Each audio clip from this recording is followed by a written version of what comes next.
You're listening to Investify, preaching financial independence and assisting investors to achieve a more flexible and free lifestyle through smart financial planning and real estate investing. If leaving the corporate world and jumping into this thriving industry is what you desire, tune in and listen to stories of like-minded individuals who made the leap to financial independence. Equip yourself with the right tips and tricks to start your real estate journey, making active or passive ventures that are highly profitable and rewarding.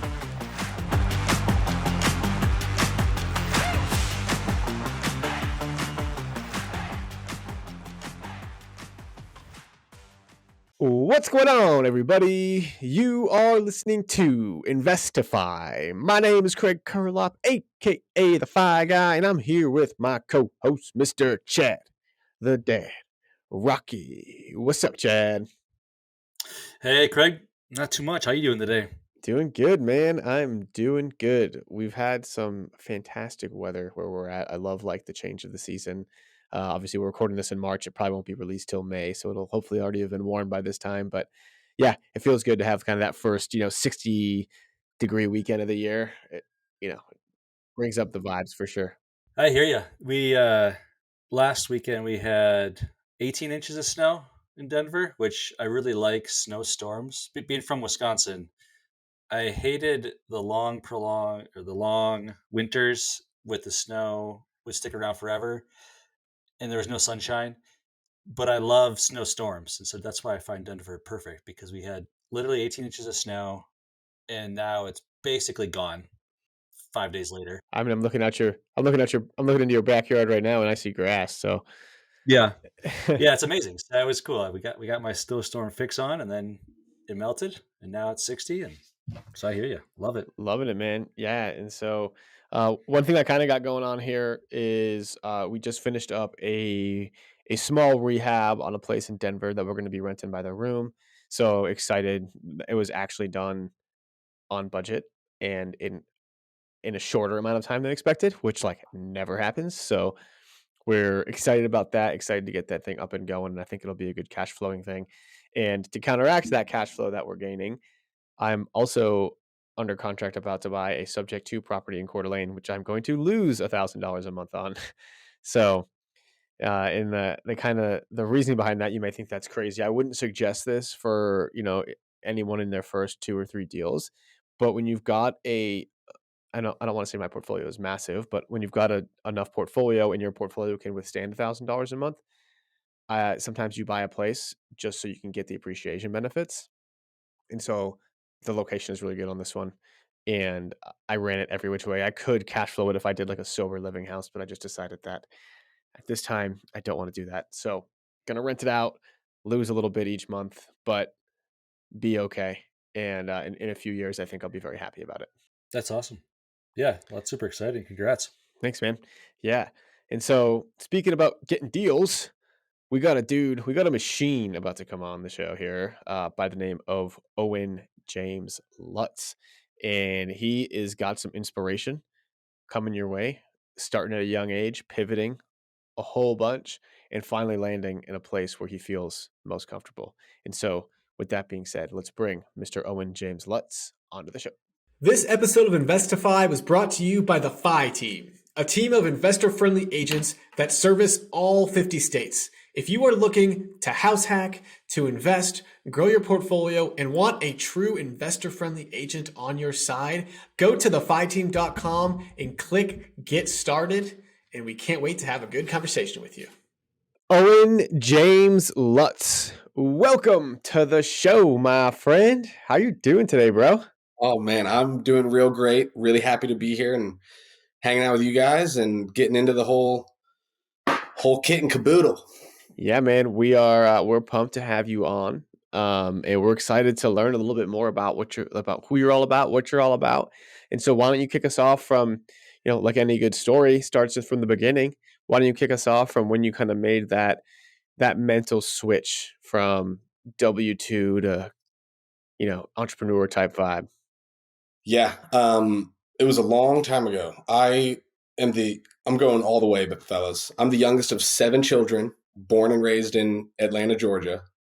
We've got all of us are still really close together. So now there's 15 grandchildren, and we all live within 20 minutes of each other. So I've got this really super supportive, awesome family really close by.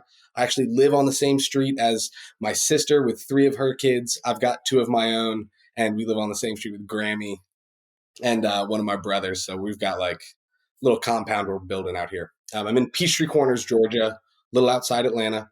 When I was young, growing up, I always was just obnoxious and didn't want to do school or what I was supposed to do. So it was in my blood from day one to kind of go a different route. I ended up getting my GED when I was 16. Got married to my middle school sweetheart when I was 21, and we started a cleaning company together.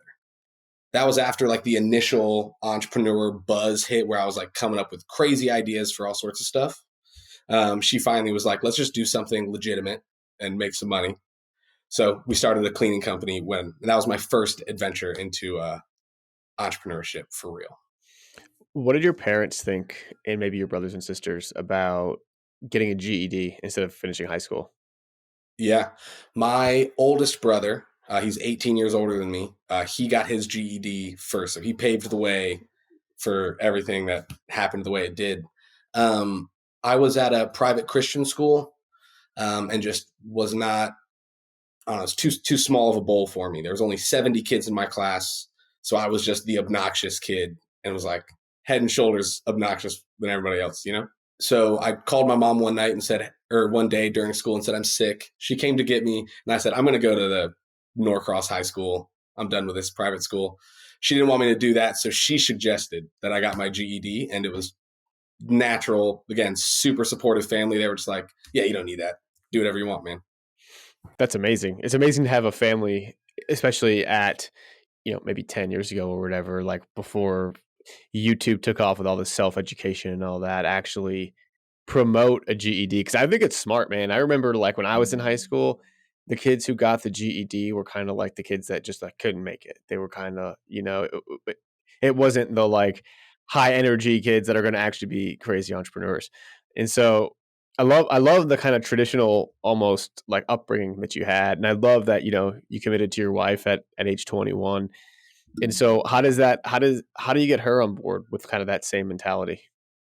Well, yeah, like I said, we were middle school sweethearts. Our first date was like Harry Potter and the Prisoner of Azkaban in 2006. So we've been together a long time. We're best friends. So she just trusts me a lot with, she's seen me at the bottom of, 6 or something businesses between then and when I got into real estate. So once I was like, babe, I'm going to do something. I'm just going to do it for 10 years. I'm not going to do anything else but find good quality houses for 10 years. And she, again, super supportive. She's the best. How did that cleaning business, or like what was that business like? What were you cleaning? Was it commercial or residential or short-term rentals or? Residential maintenance cleaning. So our focus was just on getting recurring cleaning customers. I joined a local Facebook group that's in Atlanta. It's called Connections I Have, I Need. And they have a preferred vendor thing. So anytime somebody requests cleaning services, they would tag a business. So I hunted down the guy that owns that group. I saw that he posted that he was close to my house. So I got in my car and drove to him and interrupted him while he was just had a beer after work. And I was like, hey, I'm sorry. I'm your new preferred vendor for your Facebook group. And got myself in there, and that provided 3 to 5 new clients a week. And then from there, I used Facebook ads to market to all the houses within a mile of the houses where I already had customers, with videos of a video review of my client outside on the street, so that people would recognize the person or the street. And I would say, hey, I'm cleaning houses a mile from you. Give me a call for the first free cleaning. And so we used Facebook ads and that other Facebook group to grow to about 70 recurring customers in just a few months. And that's when I got addicted to digital marketing. So I sold off the cleaning company and started a digital marketing businesses, helping other cleaning companies run Facebook ads. What did you sell the company for, and how old were you? Yeah, I was 22, and I didn't sell the whole company. I just sold our book of business, the contracts that we had with the homeowners.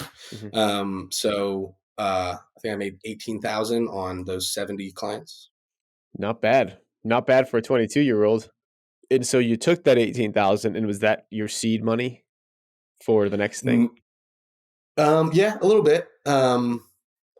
I've just had always been buying courses or programs, this, that, or the other thing. So I just took all that money, invested it into myself, and that was an addiction to digital marketing. So I bought 1,000,000 digital marketing courses and studied and started running more ads and stuff like that. What year was this? That's a good question. I got into real estate 2019. So I was doing digital marketing I got married in 2015. Started the cleaning company right away. So probably 2017, 2018. Okay, so this is a little bit before the guru takeoff.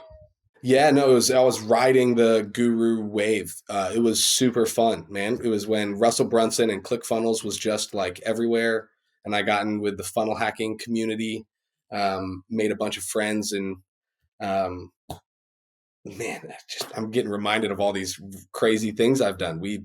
I went live on Facebook 8 days in a row to raise money to go to an event in Texas for just like some guy that worked with Russell Brunson, and then they hired me to help run their event right before Funnel Hacking Live. I lost the question though. I got lost in memories. Thanks, fellas. This is fun. Yeah, no, yeah, it's always fun jogging back and hearing the story, and it just kind of shows you that entrepreneurship doesn't have one flavor, and you're gonna continue. You're gonna start down one path, and it's gonna lead you a bunch of different ways. And so you went from cleaning, then you started the digital marketing. You became, you almost niched down within the cleaning because you love that digital marketing piece. Facebook ads, Instagram ads. How has that evolved over? You said you did it for 4 or 5 years. Like TikTok popped up in that time. Like how? Yeah, no, I didn't run any TikTok. Was super focused just on. Well, not super focused. That was the problem. That's why I got out of it, because I knew I needed to dive into consistency. So I had the cleaning companies that I was trying to run Facebook ads for. None of them had websites or sales process. So then I started creating info products for how to do better sales. And then I started building websites for them and kind of dabbled in all these different areas of helping cleaning companies get more clients, until I just realized like that's really not what I want to do. I'm building this digital marketing business so that I could have money to invest in real estate. And I was just eventually realized like, I'm just going to go get into real estate. If I can do this, then I can do that. I don't need to wait. I don't need anything else. I'll be good. Let me just go. So that's when I took my first step into real estate, and that was like 2019. So real estate was always on the horizon. You were just trying to figure out a way to get there. Yeah, really. Who planted that seed for you? My dad, but not on purpose. He's currently the chair of a company called Convene that does Christian business leadership coaching. So he's been a business coach my whole life. He had a architectural information company that he was running for decades until he sold it right before the crash in 2008. And then since then, he had just been a coach and a consultant. So that's when I was in 8th grade in 2008.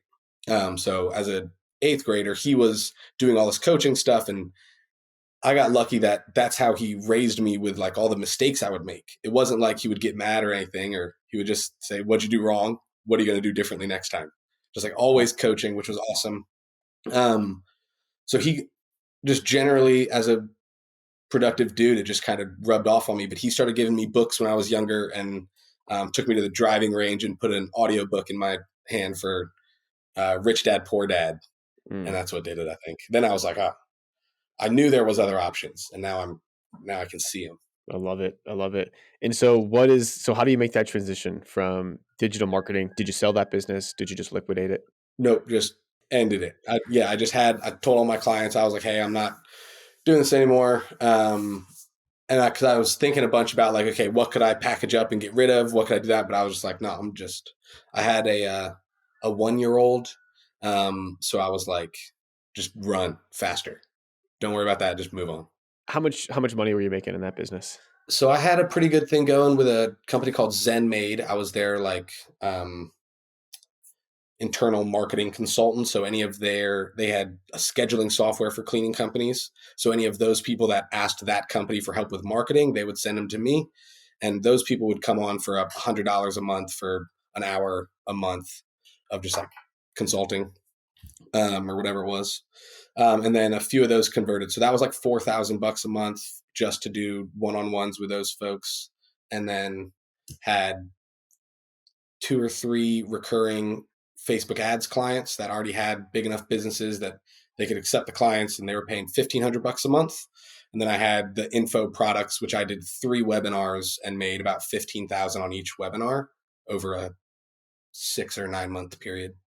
Okay, so you're making a decent living. How do you feel about shutting all of that down? Like, how did you feel? Well, it was kind of obvious, because I don't know, it was just an obvious next step for me. That digital marketing journey, it was actually 2 different businesses. I started one with a partner, and I did everything, built it up to roughly the same amount. I was, I had a Facebook group of 1,500 cleaning companies, and I had a partner who just didn't do really anything, but we were 50-50 partners. And when I told him that you're not worth 50% of all this cash that I'm making, he threatened to sue me. So I was like, well, you can just take that whole business, keep the Facebook group, keep those clients, good luck. And then I started over. So I did like a year and a half with somebody, and then a year and a half by myself. So I had already just had a brand new baby, had this terrible experience with that guy, and was like, if I can just start over and do it again. And I built it back up to the same way it was. So when real estate came around, I just knew I could just do that again. I'll just start over. It's fine. For the listeners, I guess what would you do differently with that partnership, or any advice of like partnering with? Yeah. I don't know. I would have gotten the signed version that said that I had a 51%, because that was our initial agreement. Was that I was like, hey, if we're going to do this, one of us has to be in charge. And he was like, okay. And I was like, I'll take the 51%. That way I can make final decisions, but we'll split all the money. And so we split the money 50-50 for the whole year. But then because we didn't have the 51% in writing, when it came to have that conversation, it's like, hey, you're not worth 50% of this money that we're making, and I'm the 51% owner. We're going to have to switch things up here. He then had a lawyer that looked at it and said, well, we don't have an agreement that it was 51%, and we have evidence that you paid 50-50 on all the money that came in. You know what I mean? So then it was like, then I was just like, yeah, then I won't do anything. You can have all of it. You can have 100% of it, which you're just going to crash and it'll be nothing. So how did you meet this guy?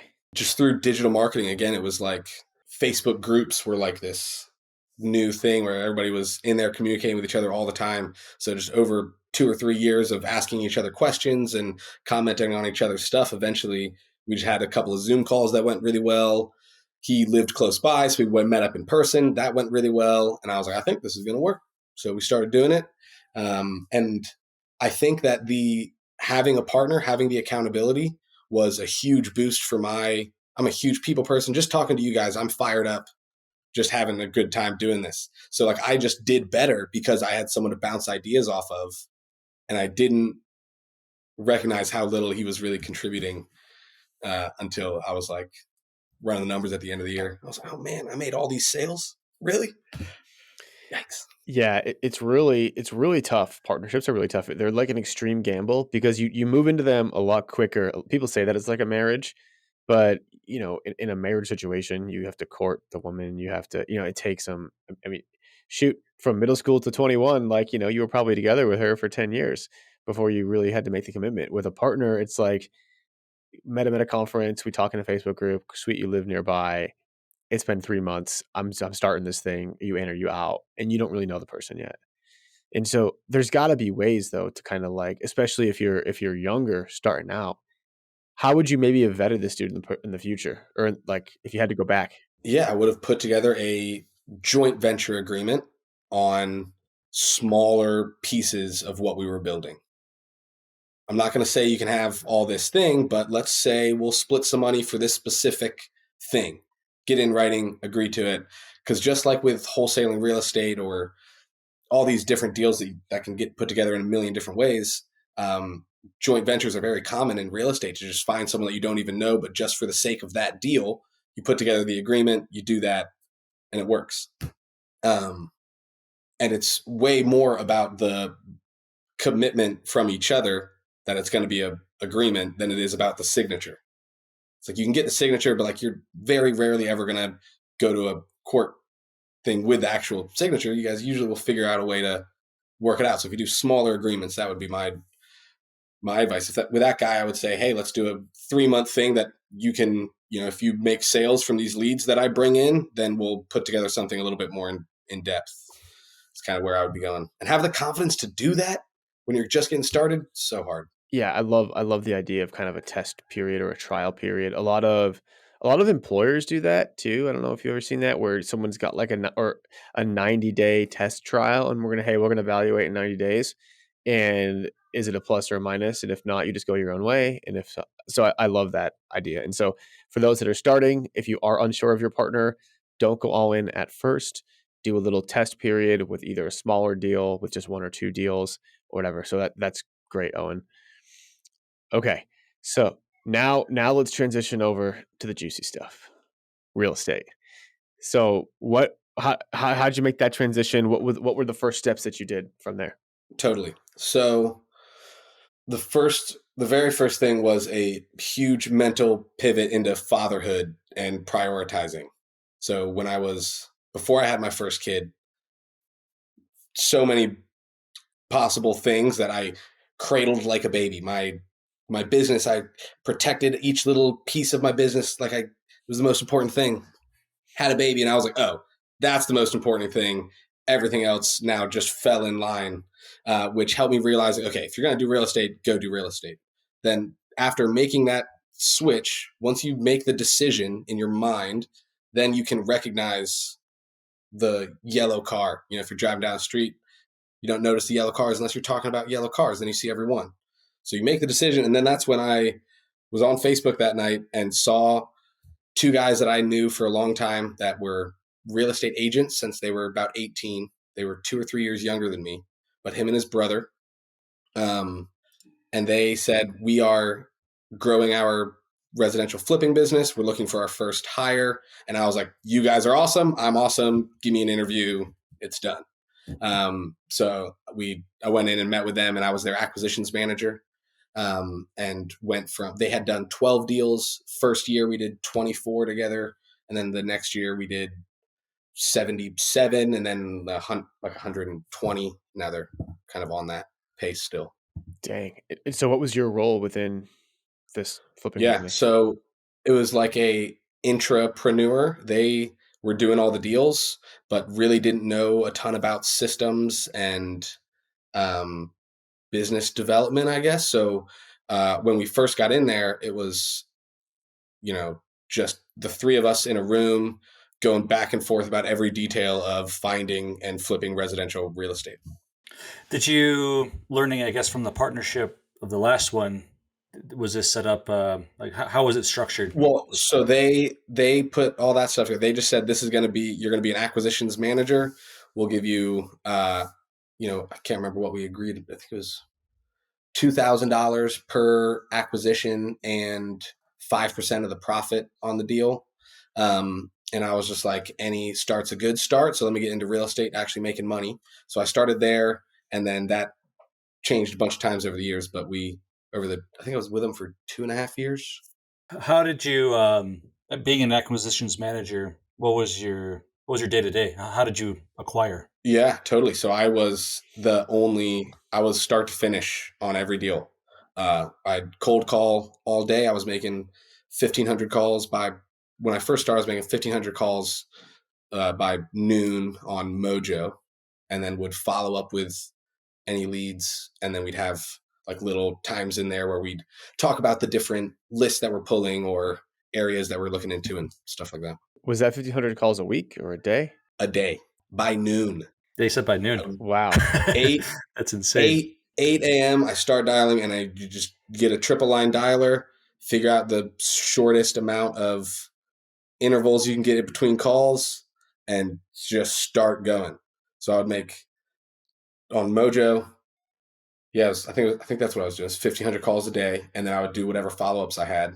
And I remember the first 2 or 3 months was the scariest thing ever because nothing was coming out of it, But they gave me confidence to have faith that it was working, and then we slowly started getting to the point where we were doing a deal every month, and then 2 every month, and 3, and I was doing 5 to 7 deals a month by the time I left last summer.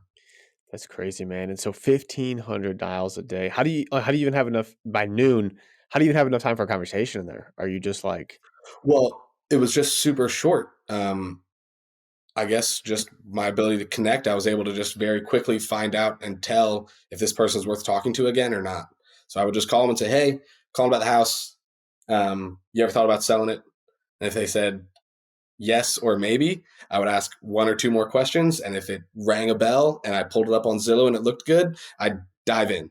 And if it wasn't like our exact buy box with our exact customer that worked well with me, that just was basically just in my heart, I would just know whether you're one of the guys that's going to work with us and get this done quick.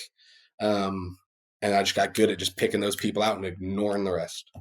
that's amazing. I think that's, for anybody that's just getting started that wants to cold call, whether it's for deals or as an agent or whatever, it's important to know who's wasting your time. And you figured that out pretty quick, and you could figure that out pretty quick. So that's amazing, man. This episode of Investify was brought to you by the FI team, a team of investor-friendly agents that service all 50 states. If you are looking to house hack, to invest, grow your portfolio, and want a true investor-friendly agent on your side, go to thefiteam.com and click Get Started, and we can't wait to have a good conversation with you. Well, so you were doing 2, 3, 4 deals a month, it sounds like. So that's, I'm just thinking about commission wise. You said they got 2,000 deal plus 5% on the back end. So, again, like it sounds like you got your money's worth. Yeah, no, totally. I was making, when I first started, that first year, I think I had 1 or 2 $10,000 months within that first year. And I was hooked. Even the first, I can't remember. It was 2021. So the profit checks were huge because Open Door and Zillow were buying houses at market value for no reason. So I remember we had one that terrible house, got it under contract for 130, and I think it was Zillow or Open Door bought it for 260. And we just couldn't, that was one of the times where I was like, okay, stick around, Owen, keep learning, but this is not your home. Like I knew 5% of that was amazing. To get that while I was learning and to be there to help these guys grow and to be a part of the process was so, so awesome. But I knew in my heart, I was like, I can do that. Yeah. And you saw they were making 95% of it. So yeah, I was like, that's insane. But I also, recognize that was a ridiculous time. Those companies, lost on so many houses. It's crazy based on those crazy algorithms. totally. So you spent some time with these guys, 2.5 years. You learned a lot. You got over the fear of cold calling. You learned sales, like phone to phone, mano a mano sales, which is invaluable. And I would say 90% of people have no idea how to do that. So how do you leverage the skills that you've learned into your next thing? Yeah. Luckily they were, they were so helpful in helping me get started. So like, I didn't know anything about saving all this money that I'd been making over the years. So when I started working with them and I had the new baby, they helped me restructure my bank account system so that I had a capture account. So all the money that would come in would not be coming into the account that had my debit card on it. Little hacks like that helped me learn how to actually move the money through the flow so that you can actually save some of it. So invaluable time being with them. From there to every question I had on my first house, I bought and sold my first house while working with them. And they just came in to check on me every day. Like, hey, how's it going with the house? What do you need? What's going on?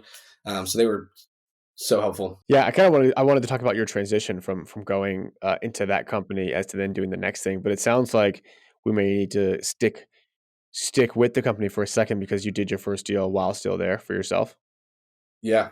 Bought and cleaned out and listed because I had gotten my license while working with them, my real estate license. So I bought the house, cleaned it out real good, junk removal, landscaping, cleaning, a little bit of painting, and listed it.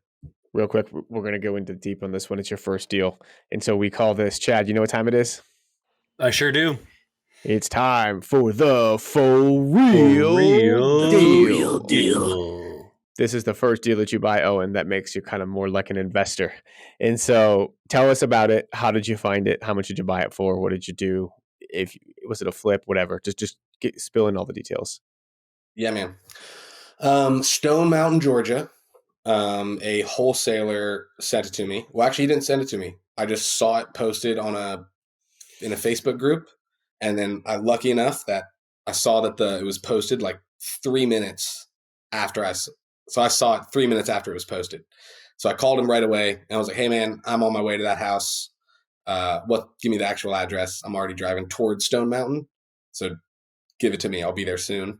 Give me the lockbox code." And while I was there, I walked in and negotiated to get it under contract for $180 with 3 days due diligence. Like as I was walking away from the property, I got it signed, and I was still in my car when some other people came in to go look at it. And I was like, "Sorry, fellas, I got that one. You guys got it locked up." Yeah, I got it locked up. Like I said, they're like, "It's under contract." And I was like, "Inked up." and then they had to leave. It was great. So we got that one, and then 3-day due diligence, ended up getting it reduced to $172.5, and then partnered with we called it Lutz Family Properties is our LLC. That was a partnership that neither of us have anything written down for, because we've got a really good relationship there. We probably should write something down, but we've got nothing on paper. He sends money, I send deals. What was the plan? Maybe you're getting into this, but the goal of that, was it a flip, or was it a long-term hold? Or no, the goal was to flip. And then as soon as we bought it, I had so many other investors that were still coming by because they saw the Facebook post. You know what I mean? So many other people were coming in all the time. So I knew it was really hot, and I knew that I had gotten a good deal at 172. So I ended up just buying it, cleaning it, and really just junk removal, little bit of landscaping, just by myself. I had a friend with a dumpster.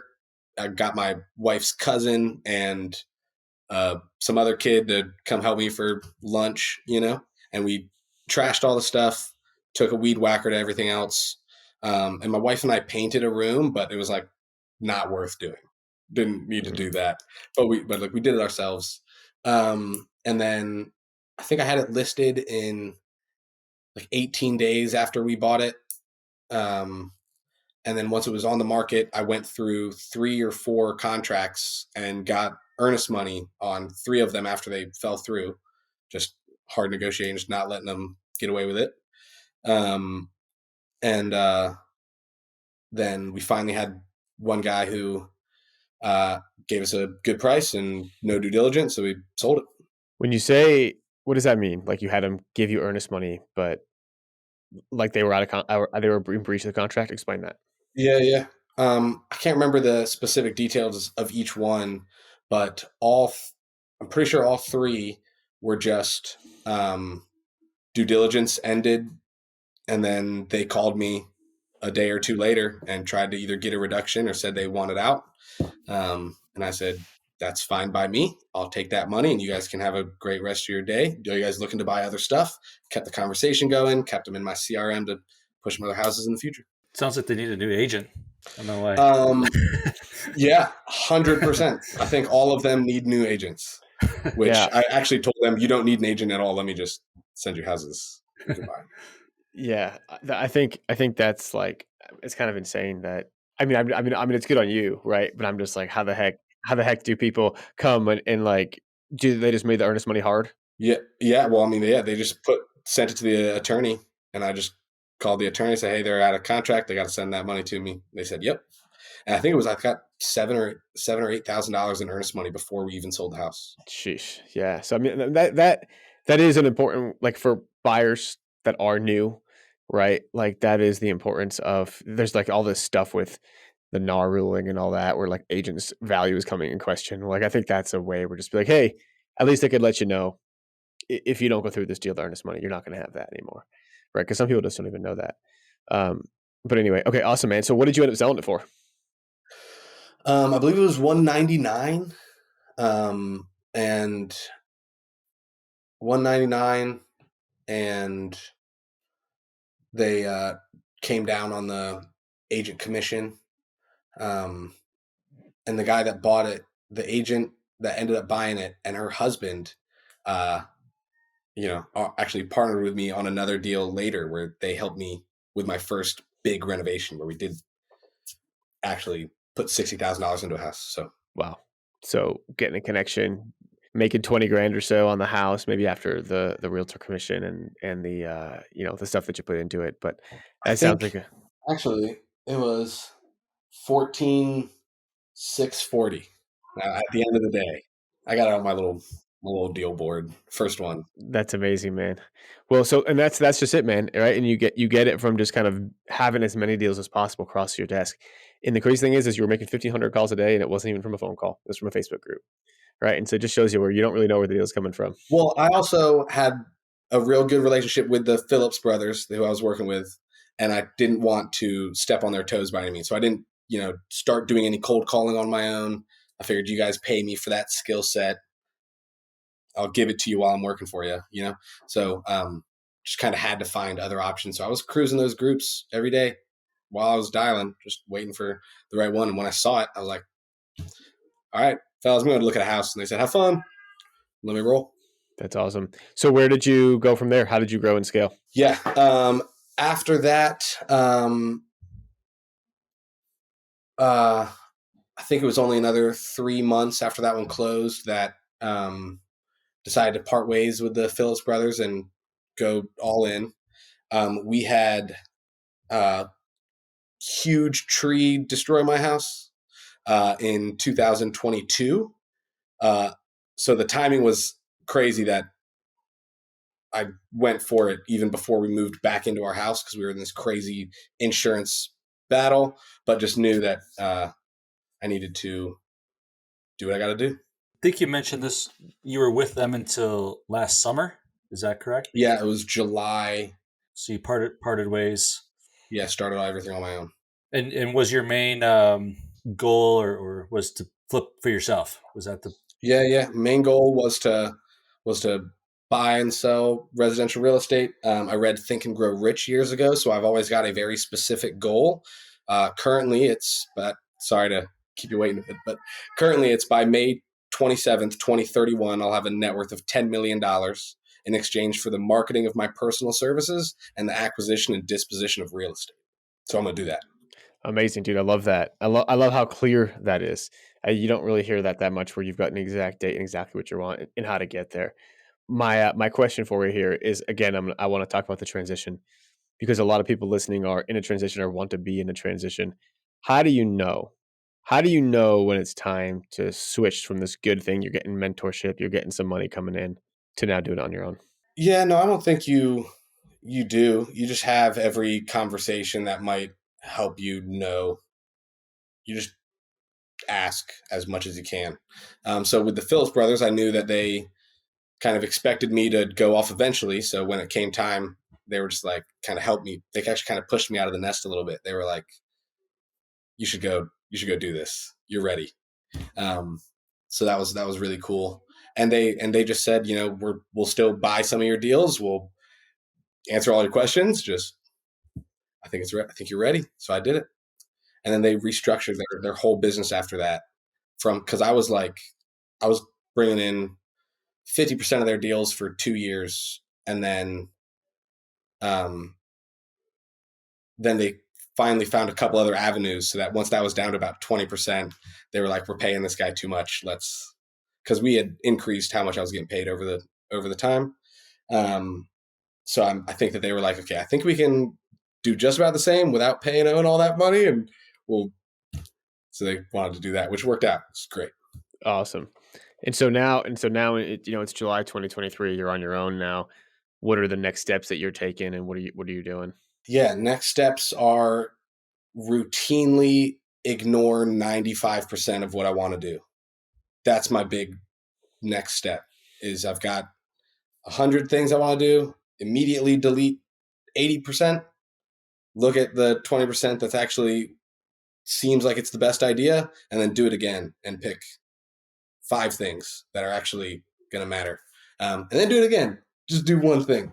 So that's what I've been working on. And right now that's just because I got really distracted those last, how long has it been? 7 or 8 months since I started off on my own. Started cold calling with one dialer and then switched to a different one and added in texting. And then tried to get on the Mark Spain guaranteed closing team, and then try to build a website and then switch CRMs to something I didn't like and then switch something else. So I did a million things. So now I've finally kind of settled in on one system and process of just scanning the best possible people to call and calling them.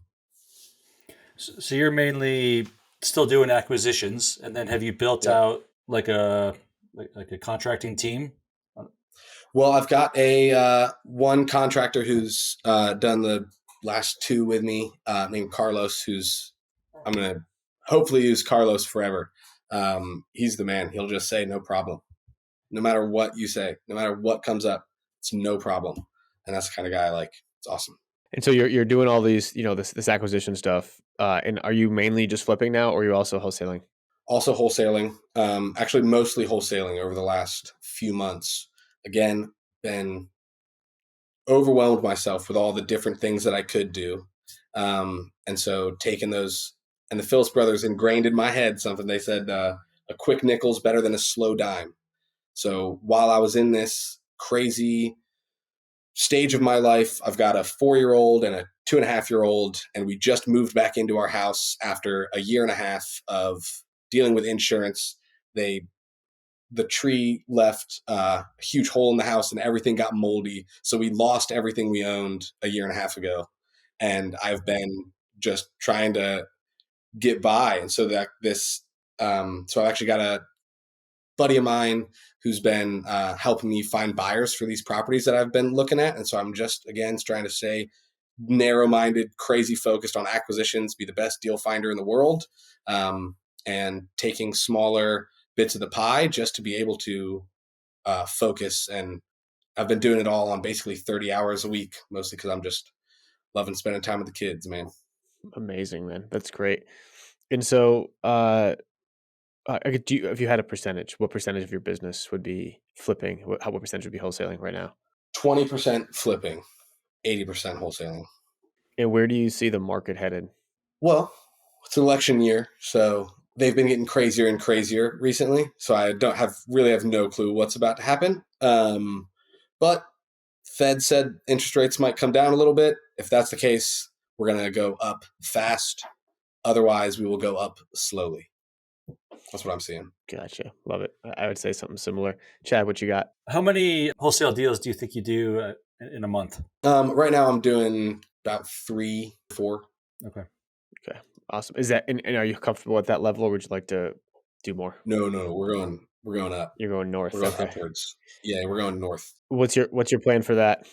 Yeah, right now is I had a executive assistant who I had on a trial run. We had signed a 90-day agreement, which actually just ended in March. So I had him doing all of my data management and running my launch control for the texting. Once he left, I had this kind of bigger freak out moment where I realized how much was kind of falling through the cracks because I wasn't really focused on what he was doing because I just trusted him too much. But again, glad we had the trial period, went to go review everything. Lot of missed data, didn't get skip traced or got skip traced and then didn't get input into the systems or pulled the wrong stuff. And, so I have spent the last 2 weeks narrowing down on REI Sift and figuring out how to stack lists properly and get the right data, get that stuff in there. So next immediate goal is get back to doing as many possible outbound touches every single day. So I can do, about 500 by 10 a.m. So then if that's the case, I can get a VA to do 2,500 in a day. So that's my goal is first thing is get 3,000 calls going out every day. And then from there, I'll do another analysis of what's the next best thing to do, it's probably just going to be more calls. Totally. I love that, man. Awesome. And so, yeah, I think we're kind of coming up to the the final part of our show here. But your story, man, is incredible, right? And I love how you kind of went the non-traditional route from the beginning. GED, encouraged by your mom, which I love that. I don't think I've ever heard that before. I think your mom is amazing. Yeah. And then obviously married at 21. Like you never went through that party phase, that like degenerate, or did you? Yeah, big time. No, that yeah. High school, yeah, when I was 16, the problem with, my mom said, I don't want you to go to that public high school because you'll get into doing drugs. So then I didn't go to that high school and I did drugs with the kids who were skipping school. So I was the go-to guy. It was like, Owen, what are you doing today? And I was like, I'm probably going to go down to the river. You guys want to go? So we'd go hang out by the Chattahoochee and drink beers at noon. It was awesome. I got it out of the way early. So by the time I was 20, right, getting married, I was like coming down off of this, like, okay, that's not that much fun anymore. I'm not going to get so drunk I throw up probably ever again. Maybe occasionally, but. No, I love that. And so you're able to get that out of your system. Everything you've done is early. I mean, you like graduated at 16 with your GED, and you did your crazy period from 16 to 20. Think of that as college, 4 years, right? And then now you're starting your career, cleaning business, digital marketer, now real estate. You're not even 30 yet, right? Nope, we'll be in May. We'll be in May, so it's coming up, man. And then, I mean, and now you've got like a 5, 6, whatever, 7-year plan to hit your mark, man. 10 million. So I love that. Anything else you want to share with people before we head into the final part of the show? Yeah, there's a simple process that anybody's ever followed to do anything ever. It's decide what you want, reinforce that decision every day, and then act on new opportunities to get there. If you just do that, it'll work. Just keep going. I love it, man. I love it. Keep going. All right, Jack, you know what time it is? I do. It's time for the final four. All right, buddy. Chad, kick us off. Yeah. Owen, what book are you reading right now? Oh, it's under my computer to try and raise my camera. The 4 Disciplines of Execution, Achieving Your Wildly Important Goals. The authors are upside down, but it's Sean Covey, Stephen Covey's son. Awesome book. What's the best piece of advice you've ever received? Best piece of advice I've ever received. I don't have one specifically. Oh man. Best piece of advice I ever received. You're fine. You're fine? You're fine. Yeah. Keep going. You're fine. Actually, yeah, you're fine. Yeah, maybe that's it. Everything's right. The Fish song. That's the best advice I ever got. Everything's right, so just hold tight. Everything's right. I love that. I love it. Next question is, and we touched on this a little bit, I get a sense of maybe what I know, but what is your why? Oh yeah, it's the baby. It's the babies now, man. I've got a 4-year-old and a 2.5-year-old, and I've got my 3rd one on the way. We've got, with coming from this big family, it's absolutely family first, man. Doing it for the people, because I know that they're going to go through things like having trees hit their houses. All my other family members and their kids, they might need me somehow. So I want to make a beast out of myself so I can be there to help them when they need it. That's awesome. I'd love to see that Christmas. How many presents you have? Oh man. Oh my gosh. Nuts. Oh yeah. It was great. We had a great, yeah, that's really cool. Just think about coming around that corner, seeing those as a kid. It's beautiful. I love it, man. All right. If you had a box of 12 Crayola crayons, what do you think would be the most tasty? That's a good question. Probably orange. Are you a creamsicle kind of guy? No, but I can't think about any others. Purple tastes like medicine. Red tastes like iron or blood. Ugh. Give me orange, so it's like an orange cream. Give me a little vanilla cream orangesicle. I love it. Good. There you go. All right. Summer's coming. Get them the creamsicle. Owen, where can people find out more about you?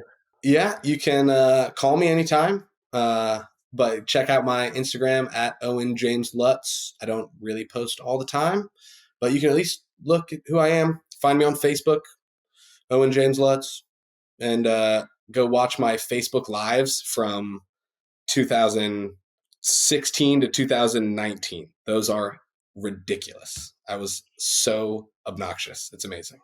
Did you have a beard back then? It was coming in. Yeah. Yeah. I was going to say, I feel like the beard is like part of your look now, but I don't know. Oh, you need to go look at my Facebook profile picture. It's just a cutout of my face, and it's going to be on billboards one day with just my face on a white background and a QR code. Yeah. How are you not going to find out what that guy's about? I love it. The marketing genius.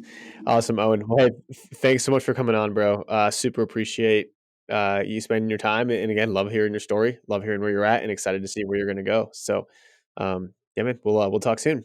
Yeah, thank you so much. Had a great time. See you, fellas. All right, see you, man.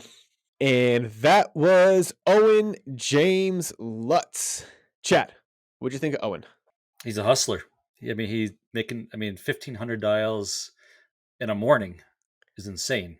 But he understood. He figured it out, and he hustled, and he's growing his business huge. And I love his clear goals and doing it for his massive family. Yeah, I love it. Love what he's doing. Yeah, I love it too, man. And it one of our pillars of the FI team is challenge what's possible. And when he told me that he did 1,500 dials in the morning, that's half the day. Like that's crazy to me. We have a kind of like a rite of passage when you join the team. It's called the 1,000 dial day. And if you can do 1,000 dials in one day, that's like that's a massive day. That like you're not expected to do that every day. That's like a once a quarter type thing to really get some business going. But if you did it every day, he is challenging what's possible there and just making it happen. And you can see the results immediately upon joining that team. He was doing 2 deals a month. Any wholesaler, any real estate agent, anyone just starting in the business doing 2 deals per month in their first year is absolutely crushing it. But he didn't stop and just average 2 deals per month. He did 2 deals, and then he did 3 deals the next month, and 4 deals the next month. He was increasing at a rate where most people probably increase at that over a year. He increases at it over a month. And so it just shows you what happens when you, 1, educate yourself on how to be the most efficient, 2, then you actually go execute on it, and 3, you actually go do it, because that's how you get better at it, how good you are. And so if you guys are starting whatever you're doing, man, if you're trying to find deals, if you're trying to be an agent, if you're just working a W-2, then, think about this as you start to transition out of your W-2. It's going to take an army. It's going to take a lot of you, and you are the whole army to, jumpstart that business. Yeah, absolutely. Another thing I like he said too is like the focus. I found myself in the same a little bit shoes of being pulled in many, many different directions and getting back to keep the focus. Like he said, immediately throw out 80% of where your brain is pulling you or people are pulling you. And then you got 20. And then of that 20, do like 5 and just go all in. And it's working for him, which I would 100% agree with. You hear that time and time again, and it almost feels like cliche advice, but you have to just be reminded of it. You have just do one thing at a time. I'm the same way. I think everybody's the same way. Or naturally, we have a tendency to jump here, then jump there, then jump here, then jump there. But if you just did one thing at a time, you'd be so much more efficient. Yeah, 100%. All right, Chad. Well, we're going to have to about wrap up for the day. You got anything else for us? Got nothing today. I'm good. That was a great show. Yeah, great show. If you haven't already, go follow Owen at Owen James Lutz. I wonder if he's going to be called like OJL someday. I feel like when people go by their full name, they end up just eventually, when they get big enough, people just use their initials. So someday. OJ flows. He could be OJ. OJ flows. He likes orange juice. We won't talk about the other OJ. Maybe he did it. Maybe he didn't. I don't know. That's a subject for another episode. Either way. Awesome. And if you guys haven't already, please leave us a rating and review on iTunes. It helps us out tremendously on the show. It helps us get more listeners, and then also helps us get more better people to then get more listeners. And, that's all we ask for. So thanks so much, guys. We'll see you all next week. That's it for this episode of Investify. We hope that these nuggets of real estate wisdom lead to more savvy financial planning and a clearer path towards financial freedom. For more content like this, subscribe to the show at investify.com. Don't forget to leave a rating and share it with your friends. Together, we can transform more real estate newbies into successful and clever investors. Thank you so much for listening. See you on the next one.